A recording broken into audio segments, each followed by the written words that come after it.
Hanji, good morning, students. How are you? Very fine. So now today we are going to discuss very interesting topic, and that topic is about alternating current. हमने current electricity पढ़ी, तो बच्चे current electricity में we consider source of EMF to be DC, direct current. तो यहाँ पर अब हम क्या पढ़ रहे हैं? AC, alternating current. आपको पता होना चाहिए कि हमारे घरों में डोमेस्टिक सप्लाई जो है दैट इज AC. सो सबसे पहले है what is this AC, what is alternating current. बेटा जब भी हो we represent alternating current like this. तो अब अगर आप ध्यान से देखें कि अगर मैं कह रही हूँ कि we are representing alternating current like this manner, तो इसका मतलब आप क्या कहोगे कि alternating current is the current which continuously varies in magnitude. ये देखो हर मोमेंट पर मैग्नीट्यूड अलग अलग है and periodically reverses the direction. First half period में upper positive, second half period में नेगेटिव. तो क्या डेफिनेशन बनी बेटे? Alternating current is that current which continuously varies in magnitude and periodically reverses its direction. और आपको पता है कि this is the sine curve. तो representation of alternating current is given by I is equal to I naught sine of omega t. तो इसमें बच्चे I naught क्या है? Peak value of current. Peak value, this is the peak value, I naught. I क्या है?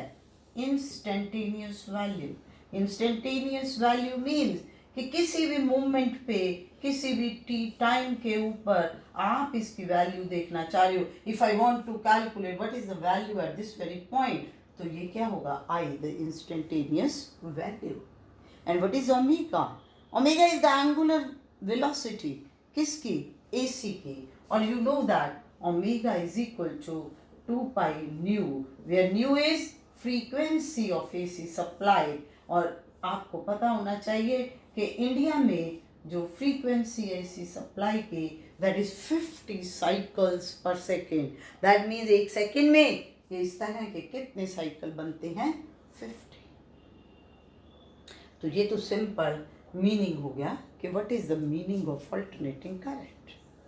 अब बेटा इसके बाद नेक्स्ट क्वेश्चन ये आता है कि भाई जब हम मेजर करते हैं AC को, तो उस टाइम वो कौन सी वैल्यू को मेजर करता है? That instrument, that device, that ammeter. क्योंकि जैसे हमने पहले तो किया करंट इलेक्ट्रिसिटी में, तो हमने कहा ammeter that measures the current. उसमें कोई प्रॉब्लम ही नहीं थी बिकॉज DC था, करंट की वैल्यू हर मोमेंट पे सेम रह रही थी. तो अब हम यहाँ पर उस चीज को ध्यान में रखते हुए वी विल से एवरेज और mean value of AC for positive half cycle. For positive half cycle. देखो बच्चे मैंने कहा कि ये पीक वैल्यू है, किसी भी मोमेंट पे आई है. तो अब मैं ये देखना चाहती हूँ कि ये जो पूरा ये पॉजिटिव साइकिल हो गया, इसकी एवरेज वैल्यू कितनी है. तो इसके लिए हम क्या डेफिनेशन देते हैं? हम कहते हैं it is that steady current which sends the same amount of charge through a given circuit in the same time as is sent by half cycle of AC through same circuit for half time period. तो मैंने क्या कहा कि it is the steady current. कौन सा steady current? which sends same amount of charge. किस में से? थ्रू अ गिवन सर्किट, कि कोई भी जो सर्किट लिया उसमें से इन सेम टाइम, कौन सा time, as is sent by AC through same circuit for half time period। ठीक हो गया ना। तो इसका मतलब कि हमने क्या देखना है बच्चे, इस डेफिनेशन को अगर ध्यान से देखो तो हम ये देखेंगे कि अगर कोई भी सर्किट है, उस सर्किट से ये साइकिल AC का पास हुआ तो कितना चार्ज फ्लो करेगा, how much charge will flow through this circuit when this half cycle of AC will pass. ठीक है, अगर हम एक स्टेडी वैल्यू ले लें and we call it as IM, तो वो उतने ही टाइम के लिए, दैट मीन्स T/2 टाइम के लिए अगर पास होगा तो the amount of the charge again will be Q, जो Q ये है वो ही ये होगा। ये देखो ध्यान से, बस ये चीज समझ आ गई, सारी प्रॉब्लम होगी। Same amount of charge through a given circuit in same time, तो single value, same circuit, time is T/2 as is sent by this half cycle for the same time period। तो बेटा इस चीज को ध्यान में रखते हुए हम इसको किस तरीके से प्रोसीड करेंगे, हम ये ऐसे प्रोसीड करते हैं कि पहले तो अब आप ये देखो कि this is given by I is equal to I0 sin omega t। तो इसमें हर मोमेंट पे करंट अलग अलग है, तो हम इसमें ये देखेंगे कि how much charge will flow when current is flowing for dt seconds. ठीक है, कि अगर करंट dt सेकेंड्स के लिए फ्लो कर रहा है तो कितना चार्ज फ्लो करेगा, that will be dq will be I into dt, that is I0 sin omega t into dt। तो टोटल चार्ज क्यूब क्या बन गया, integration I0 sin omega t dt, कितने टाइम के लिए, T/2 सेकेंड्स के लिए। तो अगर हमने ये चीज समझ ली तो बन गया ना। अब इसको सॉल्व करना है, तो बेटा I0 बाहर आ गया इंटीग्रेशन से, now sin omega t dt from 0 to T/2। अब I0 sin ओमेगा t की इंटीग्रेशन क्या होती है, minus cos of omega t divided by d/dt of omega t, that is omega. अभी वैल्यूज पुट करनी है तो मैं यहाँ लिख देती हूँ 0 टू T/2। अब इसमें बच्चे ये माइनस बाहर ले लो तो it will become I0 by omega. Now cos of omega means 2π, new means 2π/t into T/2 minus cos of 0। तो ये बेटे बन गया minus I0 by omega, omega means 2π/t into, ये आपके पास t से t कट गया, 2 से 2, तो it is cos of pi, cos of 180 degree, that is -1, then minus cos of 0 is also 1। तो ये बन गया आपके पास माइनस माइनस प्लस हो गया, 2I0 t अपॉन 2π, 2 से 2 कट गया, तो it is I0 by pi into t। So that means हमारे पास ये आया कि अगर किसी सर्किट से half cycle of AC is allowed to pass, then amount of charge flowing will be I0 by pi into t। Clear हुआ ना कैसे निकालना है, हमने बच्चे बिल्कुल सिंपल तरीके से निकाला है। हमने कहा कि I is I0 sin of omega t, और उसमें देखा कि ये करंट तो अलग अलग है, इसलिए करंट इनटू टाइम से चार्ज नहीं आएगा, इसलिए हमने कहा कि अगर ये करंट dt सेकेंड के लिए स्मॉल टाइम इंटरवल के लिए फ्लो कर रहा है तो चार्ज dq है। तो टोटल के लिए इंटीग्रेट किया, लिमिट क्या होगी, जब यहाँ पर है तो टाइम इज 0, यहाँ पर है तो टाइम इज T/2, तो इसलिए वो आपने लिमिट्स ले ली। उसके बाद ये क्या है, सिंपल इंटीग्रेशन। अब दूसरी तरफ ये रही steady value IM, and this steady value is flowing for time, same time, तो सेम टाइम कितना, T/2 सेकेंड्स। तो Q क्या आएगा, अब स्टेडी वैल्यू है तो current into time, Im into T/2. So this is number 2. So now from 1 and 2 आपके पास क्या आ गया, Im into T/2 is equal to I0 into T/पाई. तो T से T कैंसिल हो गया, तो Im इज 2/पाई into I0. It will be 22/7 I0. तो it is 7/11 I0. ठीक है, तो it will become 0.637 I0. तो इस तरीके से हम इसमें क्या कैलकुलेट कर रहे हैं, वी आर कैलकुलेटिंग एवरेज और mean value of AC for positive half cycle, जो कि किसके बराबर आ गई आपके पास, 7/11 I0. अब इसमें हम इसको बच्चे फर्दर थोड़ा सा और डिस्कस करते हैं. तो ये पॉजिटिव हाफ साइकिल के लिए ये वैल्यू जो आ गई, एवरेज वैल्यू आपके पास आ गई 7/11 I0. अगर आप इसको लो तो ये बन गया 66, 40. तो 40 का मतलब तो ये आपके पास एक तरह से 0.637 I0 बन जाएगा. अब क्वेश्चन है बच्चे कि अगर आप नेगेटिव साइकिल लिखते फिर ये क्या आना था, आप करके देख लेना. Then this will be minus 0.637 I0. क्योंकि बेटा अगर आप इसमें करोगे, आपने Q लेना है ना, तो आपने I0 sine omega t dt. अब इसमें लिमिट्स क्या आएंगी, T/2 टू T, क्योंकि यहाँ पर टाइम क्या है T/2 और यहाँ के क्या होता है T. तो आप देखोगे इसमें ये माइनस में आ जाएगी. सो पॉजिटिव साइकिल के लिए प्लस है, नेगेटिव साइकिल के लिए एक सिंगल वैल्यू माइनस आ गई.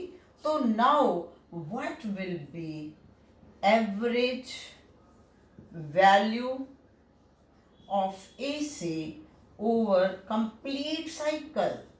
हाँ जी, अब हमें ये देखना है कि कंप्लीट साइकिल के लिए एवरेज वैल्यू क्या होगी, यानी कि when you are considering this thing ऐसे ऐसे, तो इट विल बी 0. तो क्या होगी 0, क्योंकि पॉजिटिव और नेगेटिव कैंसिल आउट हो गए. सो इस तरीके से बच्चे हम इसमें फाइंड आउट करते हैं. सो आई थिंक आपको क्लियर हो गया. और ये जो चैप्टर है ना बेटा बड़ा इंटरेस्टिंग है. ये बात सच में है कि फिजिक्स इज़ वेरी इंटरेस्टिंग. अगर आपको बोरिंग लग रही है तो इसका मतलब कि आपका कसूर नहीं, मेरा कसूर है, मैंने उसको बोरिंग बना दिया है. हाँ, सो ऐसा नहीं होना. आपने अच्छे अच्छे से इसको समझना है, बिल्कुल बोर नहीं होना. रादर आप इंजॉय करना, आपने ये इंजॉय करने के लिए है. अब नेक्स्ट आ जाता है इसमें. अब ये तो प्रॉब्लम ही है जो हमने किया अभी, क्या कि भाई कंप्लीट साइकिल बच्चे जब पास करोगे किसी भी सर्किट में से, अब किसी वायर से AC फ्लो कर रहा है. अब जैसे मैंने कहा कि डोमेस्टिक सप्लाई AC है, तो AC वायर्स में से पास होगा कि नहीं, तो फिर उसमें कोई आधा साइकिल पास कराओगे, वो तो कंप्लीट साइकिल AC का पास होगा. तो फिर उसकी तो एवरेज वैल्यू 0 आएगी. हम तो भाई AC करंट को पढ़ते हैं, उसके लिए हम नॉर्मल अगर DC एमीटर यूज़ करोगे वो उसकी 0 वैल्यू देगा, लेकिन AC एमीटर 0 वैल्यू नहीं देता. तो फिर AC एमीटर कौन सी वैल्यू को पढ़ता है, क्या होता है, तो उसके लिए अब मैं एक और वैल्यू की बात करने लगी हूँ, and that is RMS value of alternating current. और ये जो RMS वैल्यू आप ले रहे हो, this will B for the complete cycle of AC. इसमें हम क्या कहते हैं बच्चे कि जब ये एक कंप्लीट साइकिल AC का किसी भी रेजिस्टेंस में से पास हो रहा है, फॉर टोटल टाइम कितना लगेगा, नेचुरली T सेकेंड्स. तो कितनी हीट प्रोड्यूस होगी, H. अब उसके बाद मैंने एक सिंगल वैल्यू ली करंट की, which is known as IRMS, and that current is flowing through the same resistance R for the same time t, तो heat produced will also be the same. तो इसमें हम क्या कहते हैं बेटा, RMS value of alternating current is that steady current which produces the same amount of heat through a given resistance in the same time as is produced by complete cycle of AC through same resistance for one time period. बड़ी simple सी बात मैंने समझा दी कि complete cycle को कितना time लग रहा है, t सेकेंड्स. तो ये कंप्लीट साइकिल रेजिस्टेंस R में से पास हो रहा है, तो हीट प्रोड्यूस्ड इज H. तो अगर आप सिंगल वैल्यू ले लें and that the single value is flowing through the same resistance R for the same time t, heat produced will be same. तो फिर क्या करना है, फिर बच्चे हम ऐसे ही ले लें, I is I naught sin omega t. तो इसमें हम क्या लेंगे, small amount of heat produced when current is flowing for dt seconds, very small time interval. So very small time interval dt seconds के लिए जब current pass हो रहा है, तो small amount of heat produced is dH, that is I square R dt, that is I naught square R sin square omega t into dt. तो हमने क्या लेना है, total amount of heat produced when complete cycle of AC is allowed to pass.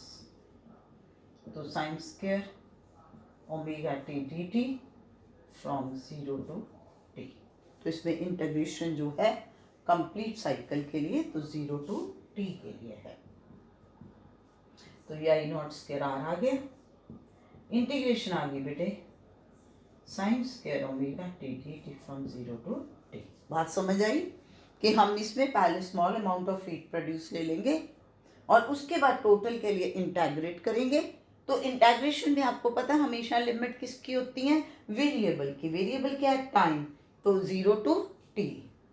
तो आई not square are बाहर आ गया. अब आप इसके लिए बेटे क्या लोगे, you know that cos of 2a is 1 minus 2 sine square a. इसका मतलब क्या हो गया कि 2 sine square a is 1 minus cos of 2a. तो sine square a is 1 minus cos of 2a divided by 2. तो दैट मीन यहाँ पर ये क्या आ गया, I not square R 1 minus cos of 2 omega t by 2 into dt. ठीक हो गया. सो दैट मीन्स बेटा ये एच हीट बन गई आई नॉट स्क्वायर आर बाई 2 और ये लिमिट तो 0 to t ही है. तो अंदर ये बेटे क्या बन गया, dt from 0 to t minus cos of 2 omega t dt from 0 to t. ठीक हो गया ना, ये 2 बाहर ले आए तो ये 1 into D T minus cos of 2 omega T D T. तो बेटा ये बन गया I not square R by 2. अब डी टी की इंटीग्रेशन बन गई T, limit is from 0 to t माइनस, अब कॉस की क्या होती है बेटे, sine 2 omega T divided by D T of 2 omega T means 2 omega from 0 to t. तो अब हम इसमें वैल्यूज पुट करेंगे. तो it will be I not square R by 2 t minus 0, then this is minus 1 by 2 omega. तो ये बेटे 2 pi by T, it will become sine of 4 pi minus sine of 0, और sine of 4 pi is also 0 and sine of 0 is also 0. तो that mean ये H आपके पास आ गया I not square R by 2 into T. क्योंकि बच्चे इसमें साइन 4 पाई भी 0 है, साइन 0 डिग्री भी 0 है, यानी कि ये टर्म क्या होगी 0. अब ये सिंगल वैल्यू है तो दिस इज नंबर 1. तो बच्चे जब ये सिंगल वैल्यू है तो स्टेडी है तो it is I R M S square into R into T. This is number 2. तो according to definition both these two are equal. तो जब डेफिनेशन के अकॉर्डिंगली दोनों सेम हैं तो इसका मतलब आपके पास क्या बन गया, I R M S square R T is equal to I not square R by two into T. T से टी कैंसिल हो गया तो आर से आर कैंसिल हो गया, तो I R M S square is I not square by two, और you can say I R M S is equal to I naught by under root 2. So this is the RMS value of current. तो इसमें अब बच्चे अगर आपने ध्यान से देखा है तो मैं एक चीज आपको क्लियर कर दूं कि भाई आपको अगर बेसिक जो बेटा हमने डेफिनेशन की है बस उसको ध्यान से अंडरस्टैंड कर लो, मैथमेटिक्स आपका ऑटोमेटिकली हो जाएगा। तो एक्चुअली बच्चे जब भी आप काम करते हो ना तो आप स्टेप्स को देखो कि कौन से स्टेप्स हैं, उनको फॉलो करो। और मैं तो हमेशा एक पॉइंट बच्चे कहती हूँ कि भाई जब आपने एक आर्टिकल कर लिया तो जैसे इसमें जो पॉइंट्स आए हैं, ठीक है, कि अब जैसे इसको किया हमने, अब मैं इसको पता है कैसे माइंड में बिठाऊंगी कि अच्छा इसमें हमने पहले क्या देखना था कि एक रेजिस्टेंस है R, small amount of current जो वेरिएबल है उसमें से पास हुआ तो small amount of heat produce हुई डी एच, और उसके बाद जब टोटल लेना है तो हमें उसको इंटीग्रेट करना है फॉर द होल साइकिल यानी कि 0 टू टी। ये याद कर लिया। दूसरी तरफ कि सिंगल वैल्यू है तो I R M S square R T, और इन दोनों को इक्वेट करना है। बाकी तो आपका मैथ्स है, इंटीग्रेशन है, तो याद हो गया ना। अब देखो आपने क्या सीखा, आपके पास बेटा ये था, अब ध्यान से समझने वाली बात है, I is I nought sine omega T, और ये आपके पास ऑल्टरनेटिंग करंट है। अब इसमें आई नॉट था पीक वैल्यू, आई एम है एवरेज वैल्यू, लेकिन जब आप एवरेज वैल्यू 0.637 आई नॉट लिख रहे हो, ये हमेशा याद रखियो कि ये हाफ साइकिल के लिए है, और अगर आप फुल साइकिल की बात कर रहे हो तो उसके लिए वैल्यू 0 आएगी।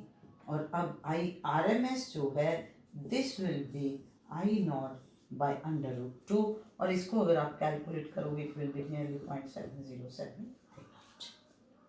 सो इसका मतलब आपके पास 4 वैल्यूज हैं, एक है पीक वैल्यू ऑफ करंट, एक है इंस्टेंटेनियस वैल्यू ऑफ करंट, एक है एवरेज और द मीन वैल्यू, एक है आरएमएस और द वर्चुअल वैल्यू। ठीक, नाउ द क्वेश्चन इज कि जो एसी एमीटर है वो इन चारों में से कौन सी वैल्यू को पढ़ेगा, बताइए। एसी एमीटर कौन सी वैल्यू को पढ़ेगा? That will read RMS value of current. आपने एक चीज अंडरस्टैंड की कि भाई हमने एवरेज वैल्यू तो कह दिया था कि कंप्लीट साइकिल के लिए 0 आ जाएगी क्योंकि उसमें डायरेक्शन चेंज हो गई, तो यहाँ क्यों नहीं ऐसा हुआ जब हमने आरएमएस वैल्यू ली? क्योंकि बच्चे आपने इसमें हीट का इफेक्ट लिया, और हीट इफेक्ट में क्या होता है? आई स्क्वायर। तो फिर तो ये थोड़ी है कि अगर करंट की डायरेक्शन पहले थी अपवर्ड तो हीट रिलीज हो रही थी, और जब डाउनवर्ड होगी तो हीट एब्जॉर्ब होनी शुरू होगी। ऐसा नहीं हो रहा, हीट तो रिलीज ही होनी है, हीट तो प्रोड्यूस ही होनी है, whether positive half of AC cycle is flowing और negative half of AC cycle is flowing। समझे मेरी बात? तो इसलिए ये कंप्लीट साइकिल की वैल्यू दे रहा है, तो हमेशा याद रखना कि AC ammeter always measures RMS value of current. अब जिस तरीके से मैंने ये लिखा है करंट के लिए, similarly for AC voltage we represent this AC voltage by V is equal to V naught sine of omega t. Here V naught will be peak value of voltage and V will be instantaneous value of voltage, and the voltage graph will also be like the same manner इसमें मैं इसको V not बोल दूंगी। ठीक है, तो इसलिए आपने याद रखना है कि AC ammeter and AC voltmeter measures RMS value of current और voltage। बस ये पॉइंट आपने जरूर याद रखना है। And if you connect DC ammeter और DC voltmeter with AC, that will give zero value, zero reading। तो इसका मतलब कि इसमें जब आप इसी तरीके से VRMS लोगे तो it will B V not by √2। अब नेक्स्ट पॉइंट, आप लोग जानते हो हम कहते हैं कि जो डोमेस्टिक सप्लाई है दैट इज 220 वोल्ट AC। जैसे मैंने कहा था ना कि जो डोमेस्टिक सप्लाई की फ्रीक्वेंसी है दैट इज 50 साइकिल्स पर सेकेंड। तो इसी तरीके से जो वोल्टेज है, जितने भी, आपको याद है मैंने करंट इलेक्ट्रिसिटी में भी बताया था कि जितने भी अप्लायंसेस इंडिया में डिज़ाइन होते हैं that is corresponding to voltage of 220। That means supply voltage is 220 volt, AC supply voltage. तो नाउ द क्वेश्चन इज कि ये 220 वोल्ट इन चारों में से कौन सी वैल्यू है? Whether it is RMS, mean, peak, instantaneous, तो कौन सी आएगी? It will be RMS value of voltage। तो इसलिए हमेशा याद रखना कि जब भी हम कहते हैं कि इतना, क्योंकि ये मेजर कर रहा है, तो AC वोल्टमीटर कौन सी वैल्यू को मेजर कर रहा है? RMS वैल्यू को। तो इन चीज़ों का आपने बच्चे ध्यान रखना है। तो दैट मीन्स कि अगर इसमें है तो पीक वैल्यू वोल्टेज की कितनी बनेगी? √2 इंटू 220, तो ये नियर अबाउट आपकी 310 वोल्ट के आसपास बन जाएगी। तो आज के लेक्चर में, आज के वीडियो में आपने क्या अंडरस्टैंड किया? आपने अंडरस्टैंड किया कि AC करंट और AC वोल्टेज को हम किस तरीके से ग्राफिकली और मैथमेटिकली रिप्रेजेंट करते हैं। और उसके बाद नेक्स्ट हमने इसमें सीखा कि what is the meaning of RMS value, mean value. और उसके बाद हमने इसमें सीखा कि AC ammeter and voltmeter measures always RMS value of current और वोल्टेज। सो अब अगर आपने इस सारे वीडियो को ध्यान से देख लिया, आपने अंडरस्टैंड कर लिया, तो please now you comment in the comment box, and that is कि AC ammeter measures the current to be 2 ampere, so you give the peak value of current। तो मैंने ये कहा है कि AC ammeter करंट को पढ़ रहा है 2 एम्पियर, और आपने बताना है कमेंट बॉक्स में कि what will be the peak value of current. So clear? So please enjoy this chapter, it's very interesting। wait for the next video। for notification you press the button so that you get the notification of next video। thank you।